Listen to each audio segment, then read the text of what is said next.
Palestina, año 61 tras la Nakba, el desastre. Para los más optimistas, la llegada de Obama a la presidencia de los Estados Unidos abre una nueva vía a la paz. Pero ni la nueva coyuntura internacional ni las críticas mundiales tras el último ataque a Gaza han disminuido un ápice el avance del colonialismo israelí.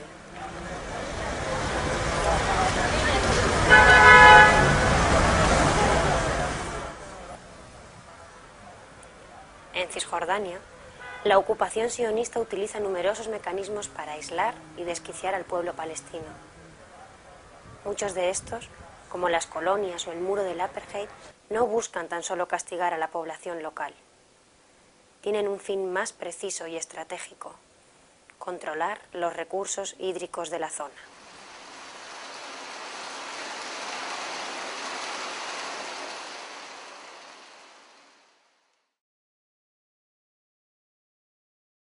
As you know, water in Palestine, it's a critical subject.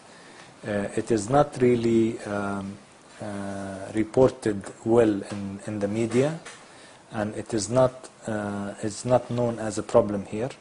However, it is one of the critical problems that is facing Palestinians, and the Israeli occupation is playing a major role in making this even more difficult.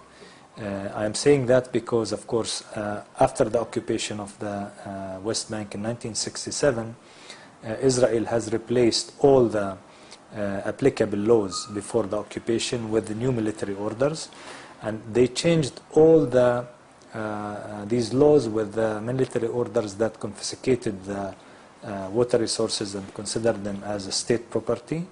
They also prevented any development of water-related project without getting the approval of what's so-called the water officer within this military authority. So from 1967 until today, Palestinians were not allowed to dig, for example, a new well in what we call the Western Aquifer Basin.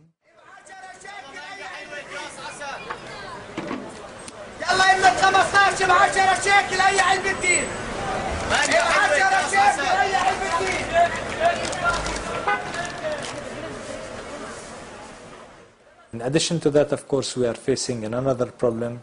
The Israeli settlements created in the West Bank are creating a huge problem, whether it is by directly consuming the water resources that should be for Palestinians, or they are creating another huge problem related to polluting the existing resources through the wastewater, the untreated wastewater that they are really releasing to the environment, and of course it reaches the local resources of the Palestinians.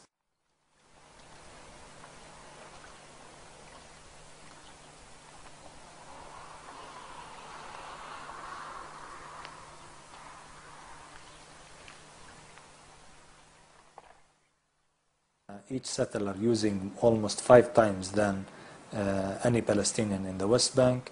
The total amounts that the settlers, Israeli settlers, are using in the West Bank from West Bank waters is about 44 million cubic meter per year, and this should be, of course, purely allocated to Palestinian communities, where Palestinians are using only 130 million cubic meter per year, and that it is a very minimum amount. It is almost 1/5 of the total amount of water that we are receiving from rainfall in the West Bank aquifers. So each year we are receiving about 679 million cubic meter from rainfall, and that it is stored in the groundwater. We are allowed only to use about 130 million cubic meter, and the rest is used by Israel directly or through the settlements or indirectly inside the Green Line. تنطر سيرينا سيكريت لسبورتات الصبايا والملابس الداخلية وتجهيزات العرائس.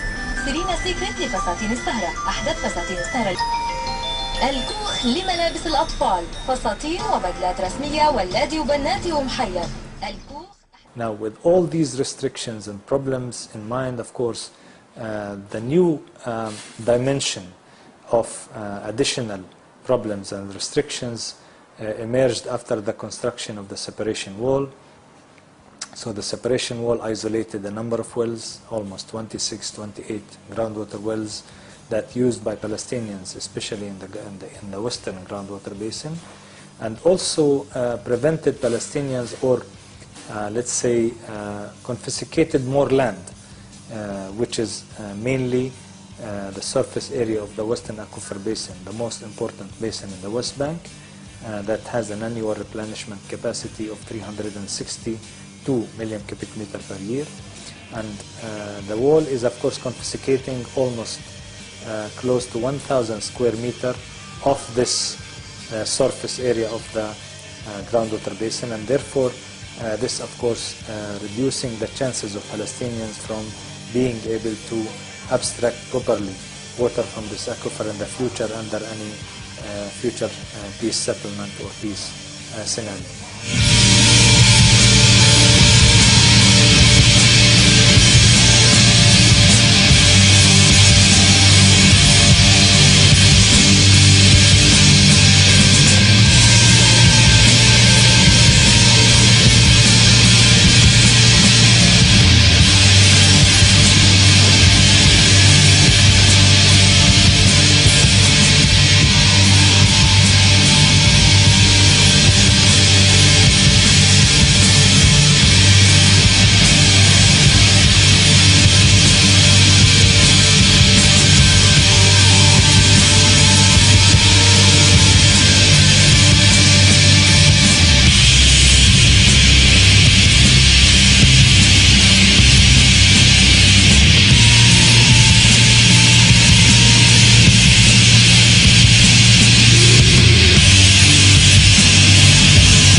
En nuestro viaje por el sur de Cisjordania, nos cruzamos con decenas de camiones cisterna cargados con agua. Para muchas comunidades palestinas sin sistema de abastecimiento, este es el único método para acceder a ella. En los meses de sequía, esta práctica es requerida por todas y cada una de las viviendas de esta zona, incluso por aquellos que tienen red de tuberías. Mekorot, la compañía israelí que controla los recursos hídricos de los territorios ocupados, reduce drásticamente la cantidad de agua suministrada a los palestinos. Nos encontramos en un punto de abastecimiento con el ingeniero Aid Salamín, responsable de los temas del agua en el municipio de Samoa. Nos comenta cómo muchas familias tienen grandes dificultades para pagar el alto precio del agua, que oscila entre los 6 euros por metro cúbico. El transporte por esta zona no es sencillo. Existen multitud de carreteras cortadas y checkpoints. Como consecuencia, el precio se encarece aún más. Muchos de estos camiones son propiedad de particulares, más preocupados por el emergente negocio del agua que por la calidad de esta.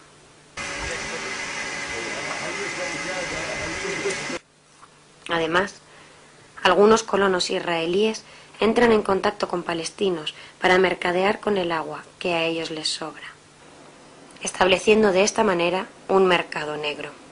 La situación es tan crítica que cada uno trata de resolverla como puede. En esta comunidad utilizan esta hormigonera para almacenar el agua de lluvia. Pocos kilómetros más allá, Amar nos cuenta indignado cómo los soldados llegaron la semana pasada a su casa, increpándole delante de su familia.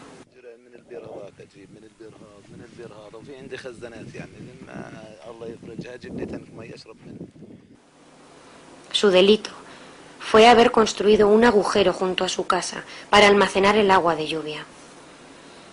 Haciendo referencia a una ley de 1966, es decir, anterior a la ocupación, se le impide manipular su propia tierra y le obligan a tapar el agujero. No hay opción. que vigilan de cerca.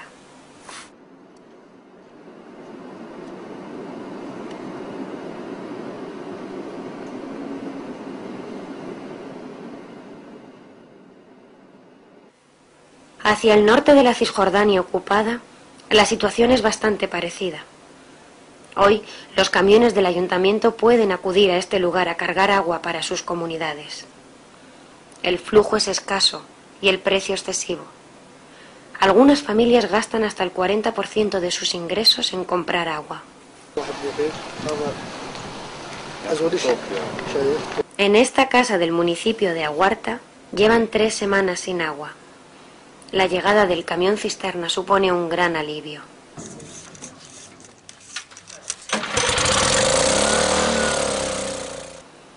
A pesar de ello, deben calcular milimétricamente su uso, puesto que nunca saben cuándo dispondrán de más.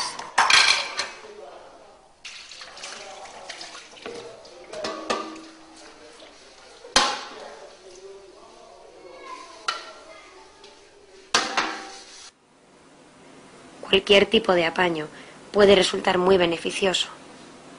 En casa de Samaj, el agua para uso doméstico es canalizada y reutilizada para regar la huerta. Mientras dure el agua almacenada, no tendrá que mandar a sus nietos a esta fuente de agua no potable. Varias personas del pueblo se han intoxicado por consumirla de forma rutinaria.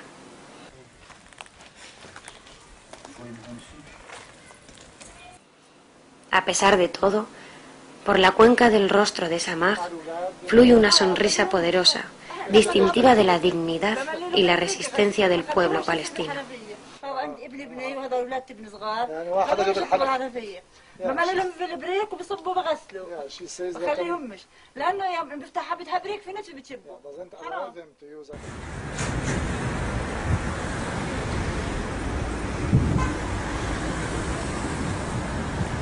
We are here 30 kilometers southwest of Ramallah city and very close to a village called Karawat Bani Zaid.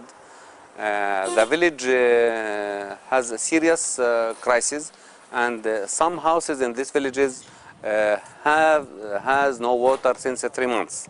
And because of the little quantity of water provided to this group of villages that Karawat Bani Zaid is part of.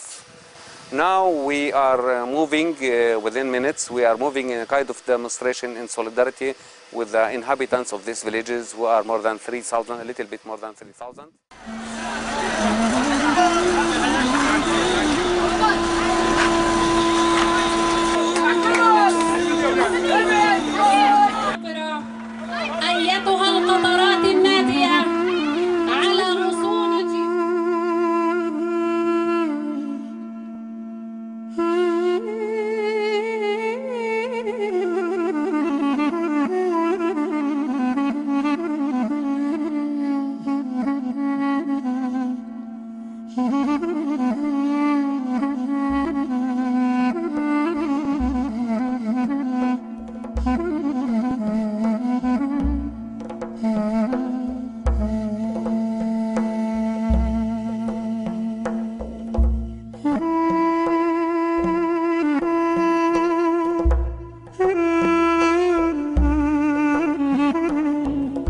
We know very well that the water crisis in the Middle East is very deep. No choice, we have to negotiate. The alternative is war. The alternative of this issue is war. And we are fed up with wars in the Middle East. Are you? Or you want more wars? So can you imagine? You could not drill ground water well under your legs, but a settler who came from New York can have this villa here with a green area around this, with a swimming pool, with lots of water that even he did not need. So this is the occupation. This is the occupation. Simply.